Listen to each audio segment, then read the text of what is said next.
Parents, think about this. Many of our children spend as much time plugged into TV, music, and computers as they do sleeping. According to a new study by the Kaiser Family Foundation, children are absorbing a huge amount of media content every day. And that's reason for some serious concern. You just shake it and it changes music. It's no secret that kids today have plenty of distractions. It's just funner than homework. A new study shows 8 to 18-year-olds now spend as much time listening to music, watching TV, and surfing the web as most adults spend at work. Kids are spending an average of more than 7.5 hours a day, 7 days a week using media.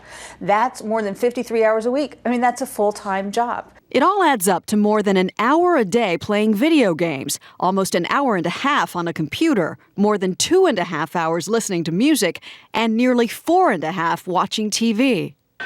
The worst part, all those hours in front of the TV could be having a direct effect on their report cards. Almost half of heavy users reported getting C's or lower. Just 25% of average users got C's or lower. Researchers say kids do cut back when parents make rules, like no TV over dinner and no TV set in a child's bedroom. Joining me now is Vicki Rideout, lead author of this study, whom you just saw in our report. She is vice president of the Kaiser Family Foundation. And here with me in studio is child psychologist Dr. Jennifer Hartstein. Ladies, good morning to both of you. Good morning. Good morning. Let me start with you, Vicki, and take first the main headline of your study, which is that kids are absorbing 53 hours of media content every week, an average of about 8 or a little more hours a day. This is a lot more than when you looked at this 5 years ago. What do you think has changed? Well, we first did this study in 1999. We found kids were spending about 6 hours a day with media. We did it again in 2004. We found they were spending about 6 hours a day with media. And now we do it in 2009, and we find they're spending more than 7.5 hours a day with media, using at least one and sometimes more than one type of media. So we had thought that there was a ceiling, and then we found that ceiling just got shattered. And I think the reason is because of mobile media, the fact that now they can watch TV on their iPod or their cell phone or wherever they happen to be. There is such thing as too much of a good thing, I guess. Something else, Vicki, that I found very interesting is that with minority children, they take in an additional 3 hours of media. Why do you think that might be? I know that you've been looking at this for 10 years. Right, and we have always found that African American and Hispanic kids spend more time with media than white kids do.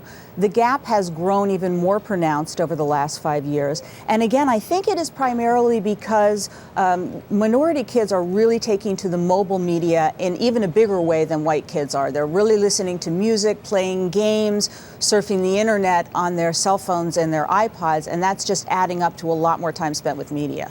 This should be an eye-opener for parents. We heard in the report that kids spend on average an hour and 30 minutes a day on the internet. But Vicki, only 16 minutes of that hour and a half is on homework? No, actually, there's 16 minutes that's spent on homework, and then there's an hour and a half that's spent doing other stuff. Oh, in on addition the internet to the homework. Okay. Yes, that's right. And also, I mean, by the way, we found that about a third of kids said when they're doing their homework, they're usually using some other kind of media at the same time too. So they're watching TV or listening to music or texting. And let's quickly go through the last stat that I wanted to highlight, the fact that 47% of heavy media users got C's or lower in school, and only 25% of average users did badly. Do you think this is proof that there's a direct correlation between media usage and grades? Well, I think there's definitely a relationship there. And the kids who are the heavy media users are more likely to get poor grades than the light media users. Now, we don't know for sure if the media use is causing that. I think when you look at the fact that so many kids did say that when they're doing their homework, they're also using media, that may be part of the equation.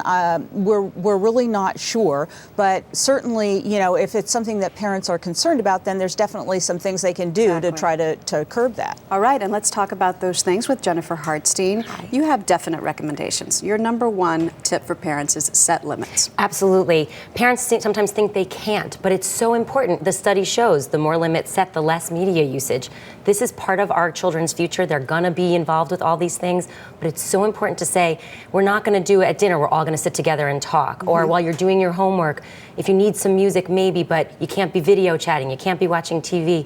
Multitasking doesn't really work, even though we do it all the time. So setting limits one thing at a time. You say it's important to know what your kids are doing, but that can be tough, you know You're that. never gonna always know. We've had this conversation many times, right? You're never gonna always know. But the more you know, the better equipped you are to handle any problems that come up, intervene with grades, all of those things. So know as much as you can. You're not gonna ever know it all, but you can be more educated with what your kids are doing. And lastly, it's important, I just want to say, if they don't listen to you, just shut off the computer. Shut off the computer. computer. TV. Take the TV You're the out of boss. the room. Take the TV out, take the computer out, shut it down. All right, Jennifer Hartstein, thank you. Vicki Thank you. Rideout, thank you so much as well. Thank you. Very interesting.